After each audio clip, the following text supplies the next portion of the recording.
오늘의 주요 뉴스입니다.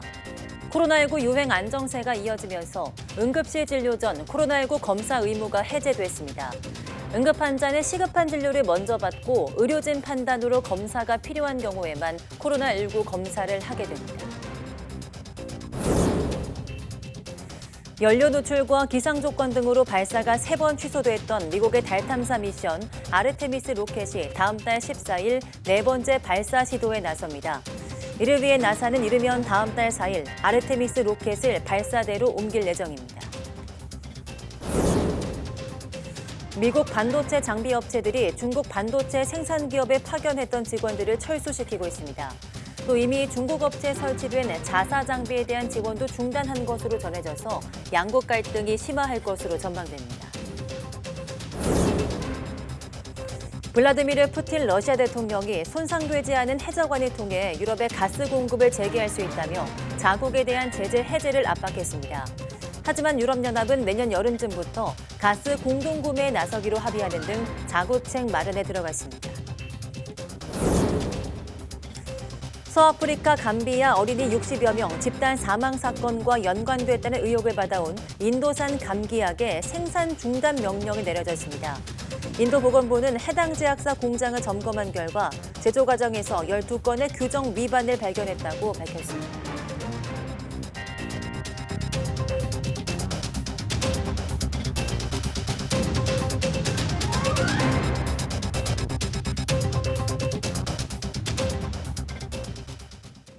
네, 여러분 안녕하십니까? 10월 13일 사이언스 투데이입니다. 오늘 0시 기준 코로나19 신규 환자는 전날보다 3천여 명 적은 26,957명으로 집계됐습니다.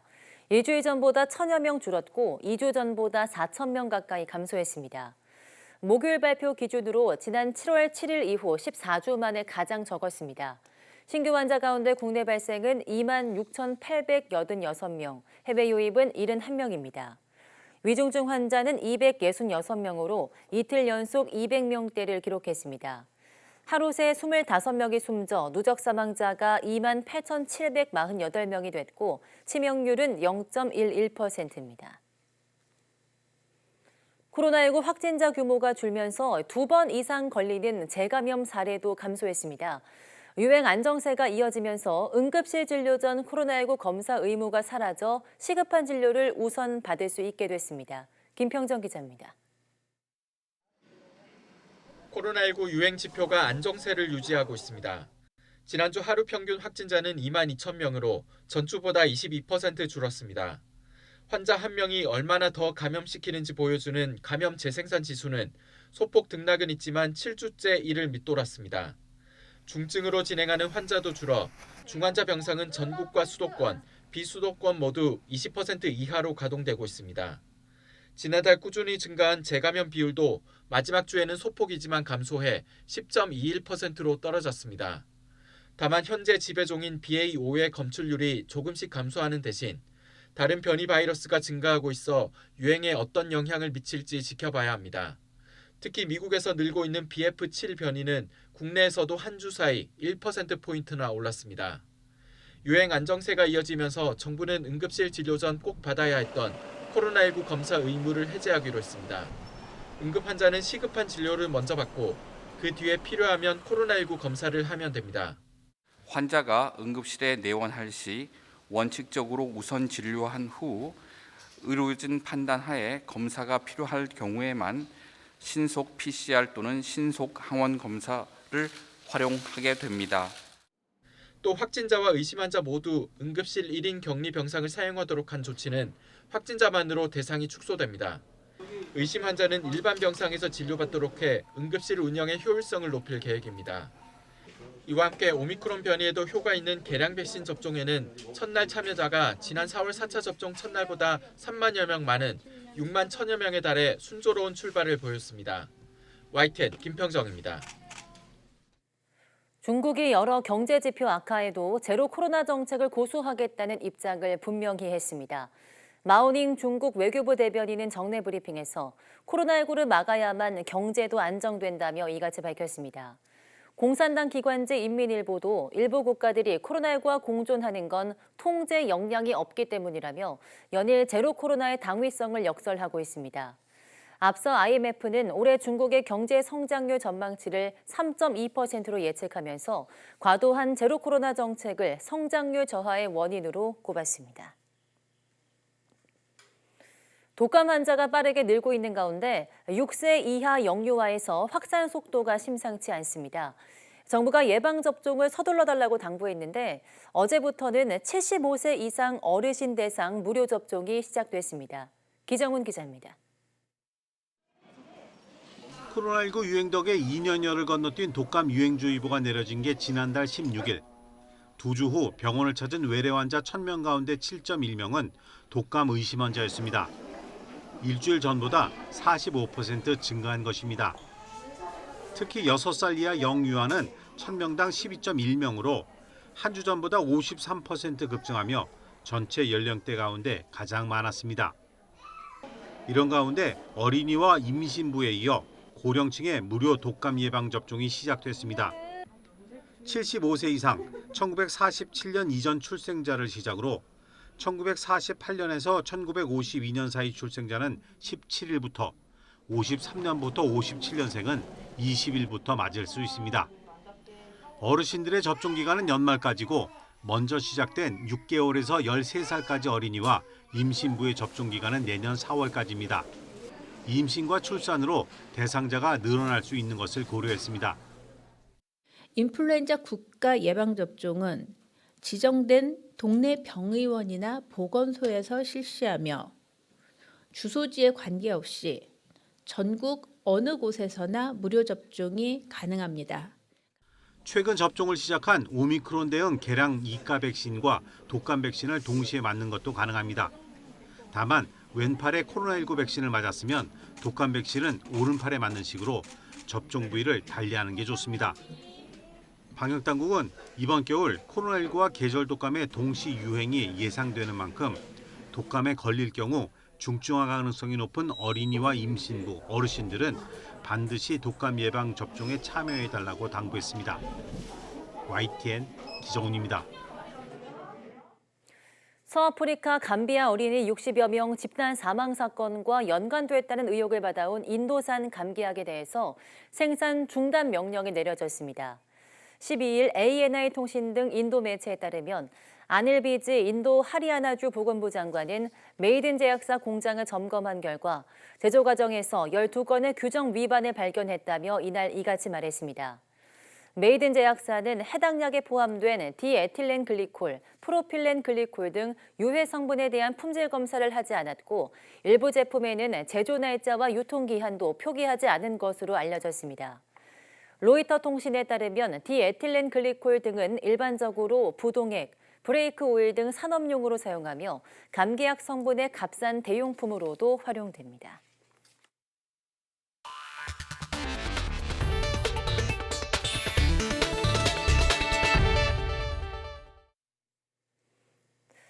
연료 누출과 허리케인의 영향으로 세 차례 발사가 연기된 미국의 달 탐사 프로그램 아르테미스-1 임무 로켓이 다음 달 14일 다시 발사에 도전합니다.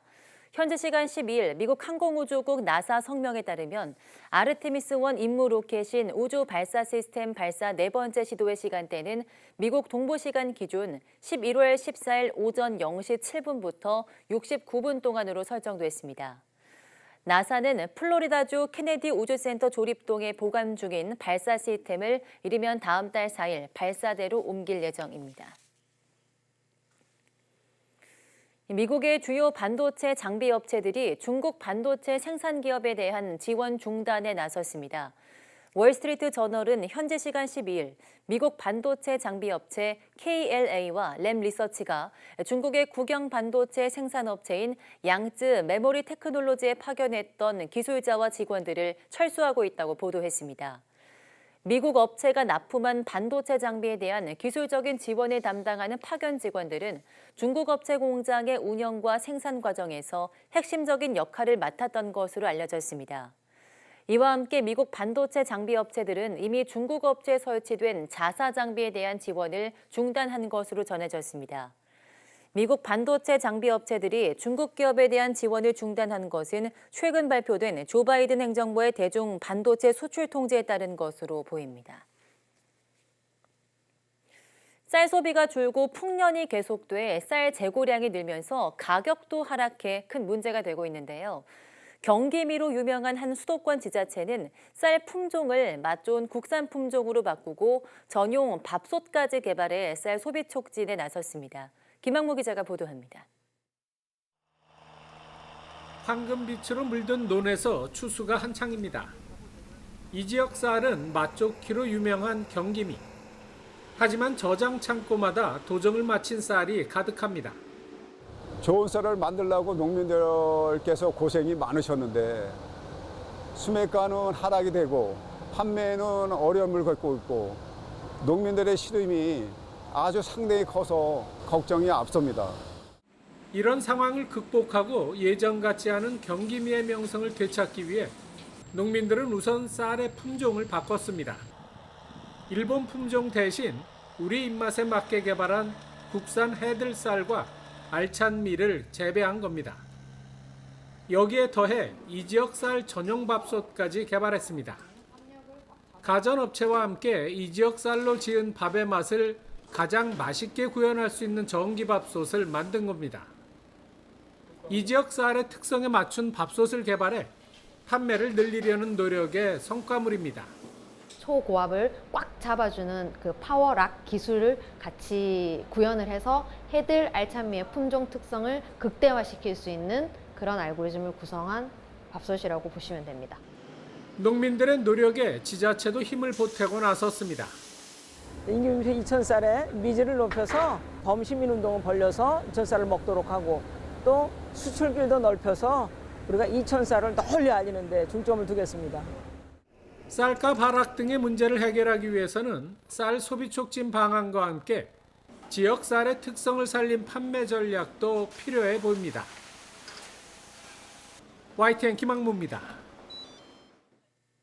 현대자동차 그룹은 2025년까지 모든 차종을 소프트웨어 중심으로 전환하겠다고 밝혔습니다. 현대차 그룹은 소프트웨어 모빌리티 비전 발표회에서 이 같은 계획을 공개하며 앞으로는 고객이 서비스 센터를 방문하지 않고 소프트웨어를 업데이트하는 방식으로 차량의 성능을 개선하게 될 것이라고 설명했습니다. 이를 위해 내년부터 일부 차종에 대해 고객이 원하는 기능을 선택 구매할 수 있는 구독형 서비스도 선보일 예정입니다. 현대차 그룹은 이번 계획은 하드웨어가 주축인 자동차 제조업체에서 벗어나 소프트웨어를 중심으로 한 IT 모빌리티 기업으로 거듭난다는 취지라고 강조했습니다. 네, 어제부터 교차로에서 우회전하는 차량은 건널목을 건너거나 또 건너려는 사람이 있을 때 일단 멈추지 않으면 범칙금 등 제재를 받게 됐습니다. 개정된 도로교통법 계도 기간이 끝나면서 본격적인 단속이 시작된 건데요. 우회전 일시 정지 단속 첫날 모습을 김태원 기자가 살펴봤습니다. 서울 도심에 있는 교차로. 경찰이 지나가는 승용차를 멈춰 세웁니다. 우회전하면서 사람들이 걸어가는 건널목 신호등의 녹색불이 미처 바뀌기도 전에 가로질러 갔기 때문입니다. 운전자분 제가 도로교통법 27조 1항 횡단보도 부연자 통행 방해로 스티커 하나 걸보겠습니다. 범칙금 6만 원이고요. 벌점 10점 부과되겠습니다. 단속된 남성은 관련 법이 바뀐 줄은 알았지만 잠시 잊었다고 털어놨습니다. 까먹고 있었죠. 여기 행사하는 줄 알았어요. 그래서 차 안 가길래 기다리다가 가는 거예요. 근데 걸렸어. 뭐 할 수 없죠. 지난 7월 12일 강화한 도로교통법이 시행된 뒤 계도 기간이 끝나고 본격적인 단속이 시작됐습니다. 이에 따라 앞으로 교차로에서 우회전하는 운전자들은 건널목을 건너거나 건너려고 하는 사람이 있을 때 멈추지 않으면 벌점과 범칙금을 부과받게 됩니다. 이미 계도 기간 석 달을 거친 만큼 서울 도심에서 1시간 동안 진행된 첫날 단속에서는 운전자 1명만 적발됐습니다. 강화된 도로교통법 시행에 따른 효과도 나타나고 있습니다. 법 시행 후 석 달 동안 우회전 교통사고는 모두 3,300여 건으로 지난해 같은 기간보다 24% 넘게 줄어든 겁니다. 우회전 교통사고 사망자 수도 22명으로 지난해 같은 기간보다 45% 줄었습니다. 다만 적지 않은 운전자들이 여전히 일시정지 기준에 대해 모호하다고 여기는 건 해결해야 할 숙제입니다. 보행자가 건널목을 건너고 있거나 건너려고 할 때는 멈춰야 하지만 주변에 보행자가 없다면 서행으로 통과해도 되는데 둘 사이 구분이 쉽지 않다는 겁니다. 현장에서 혼선이 이어지자 경찰은 애초 계도 기간을 한 달로 잡았다가 석 달로 늘렸습니다. 사고 위험이 있다든가 그런 상황이 발생했을 때 정지하지 않고 진행하는 차, 명백한 차에서 일단 준비 동작이라든가 그런 거는 조금 애매한 경우가 있잖아요. 그렇죠? 그런 거는 배도를 하고. 경찰은 운전자들이 개정된 도로교통법을 명확하게 이해할 수 있도록 상황에 따른 규정 위반 사례 등을 더 구체적으로 홍보할 방침입니다. YTN 김태원입니다. 블라디미르 푸틴 러시아 대통령이 발트해를 통해 독일로 연결되는 가스관 중에 손상되지 않은 관을 통해서 유럽의 가스 공급을 재개할 수 있다며 제재 해제를 압박했습니다. 하지만 유럽연합은 내년 여름쯤부터 가스 공동구매에 나서기로 합의하는 등 자구책 마련에 착수했습니다. 강태욱 기자가 보도합니다. 푸틴 러시아 대통령이 노르트스트림 1과 2의 누출 사고 후에도 손상되지 않은 관이 있다고 밝혔습니다. 노르트스트림 2의 관 2개 가운데 1개가 가스 공급을 위한 압력을 유지하고 있다며 연간 270억 세제곱미터 규모를 공급할 수 있다고 설명했습니다. 그러면서 공은 EU 쪽 코트에 있다며 EU가 원한다면 뚜껑을 열기만 하면 된다고 강조했습니다. 러시아 국영 에너지 기업 가스프롬 사장도 유럽이 보유 중인 가스가 한계에 있다고 압박했습니다. Возвращаясь к вопросу о том, переживет Европа тем объем закачки газа в подземные хранилища, которые у нее сегодня есть, или нет, ответ очень простой. Гарантий никто никаких дать не может. 하지만 체코 프라하에서 비공식 회의를 연 EU 27개 회원국 에너지 장관들은 다른 해법을 고민하고 있습니다. 내년 여름쯤부터 가스 공동 구매에 나서기로 합의했습니다. 이어 EU 집행부인 집행위원회에 가스 공동 구매에 속도를 내달라고 당부했습니다. 올겨울보다 더욱 위태로울 내년 겨울에는 공급 안정을 확보하겠다는 차원입니다. So the Commission was asked to speed up the works, and there is a clarity that, we will purchase the gas for the next winter together through the joint purchase platform. EU는 또 전력 생산을 위한 가스 가격 상한제 도입도 논의하고 있습니다. EU의 선택은 결국 러시아가 원하는 방안과는 멀어지는 듯 보입니다. YTN 강태욱입니다.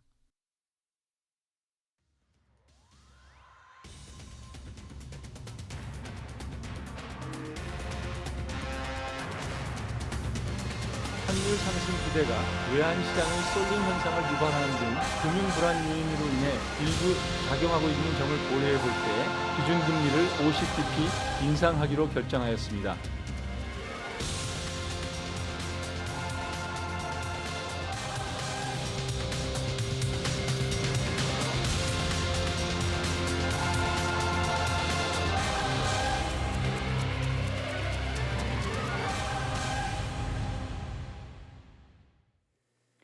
한국은행은 내년 1분기까지 5%대 고물가 상황이 이어질 것이라며 물가가 잡힐 때까지 금리 인상에 나서겠다고 예고했습니다. 어느 정도의 희생도 감수하겠다고 밝혔는데요. 워낙 대외 악재가 많은 탓에 물가 안정이 아닌 경기 둔화만 초래할 거라는 우려도 나오고 있습니다. 강희경 기자입니다. 한국은행 금융통화위원회가 기준금리를 0.5%포인트 올리면서 제시한 주된 근거는 높은 물가였습니다. 내년 1분기까지 5%대 고물가가 이어질 상황에서 높은 환율이 물가를 더 자극할 거란 우려가 나오자 두 번째 빅스텝을 단행한 겁니다.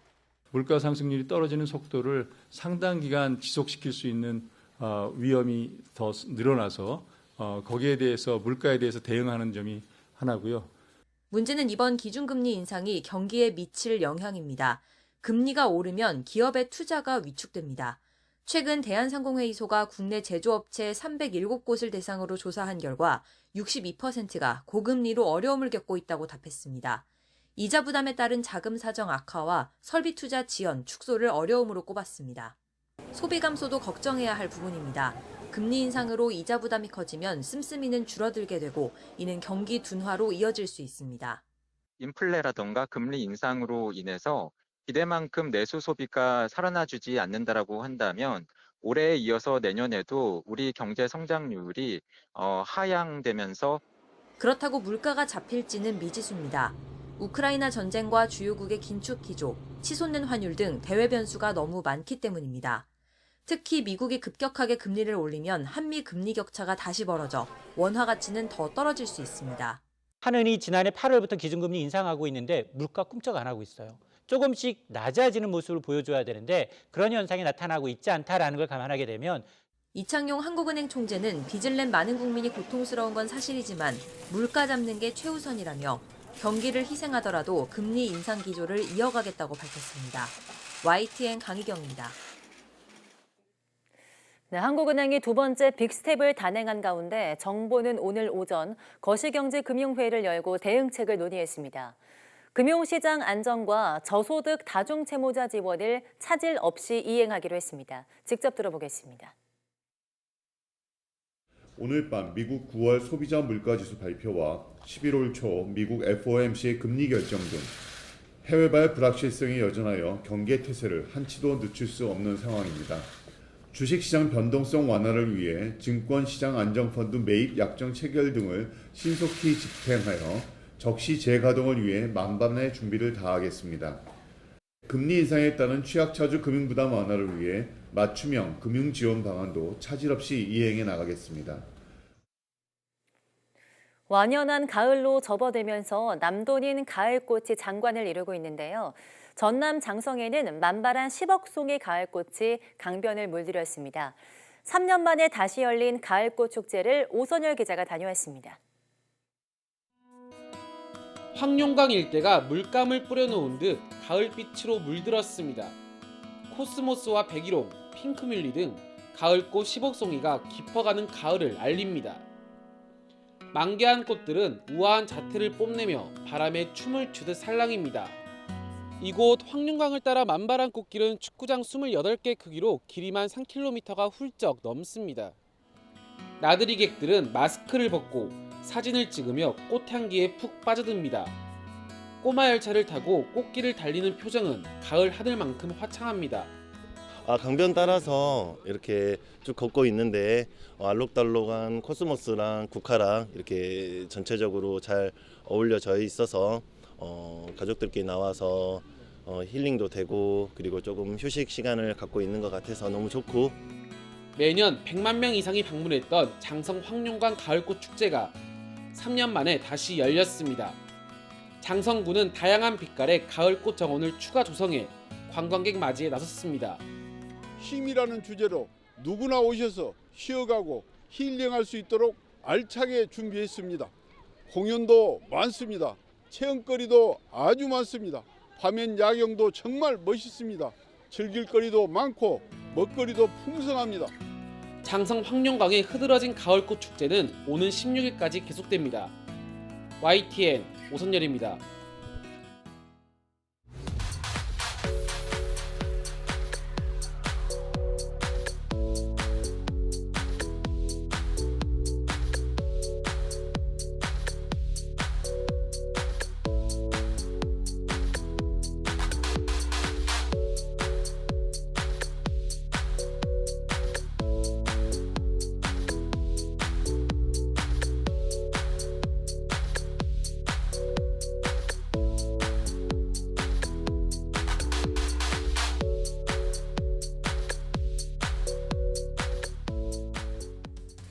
네, 탈모로 고통받는 현대인이 늘어나면서 모발 이식에 대한 관심도 높아지고 있습니다. 하지만 기존 모발 이식술은 모근을 옮겨 심는 방식이라 수술로 다시 머리카락이 빠지게 되면 재이식할 모근이 부족할 수밖에 없는데요. 오늘 오후 사이언스투데이 과학의 달인에서는 기존 모발 이식술의 한계를 뛰어넘는 생체 친화 모발 접착제를 개발한 카이스트 화학과 이혜신 교수와 함께 이야기 나눠보겠습니다. 많은 시청 바랍니다. 함께해 주신 여러분 고맙습니다.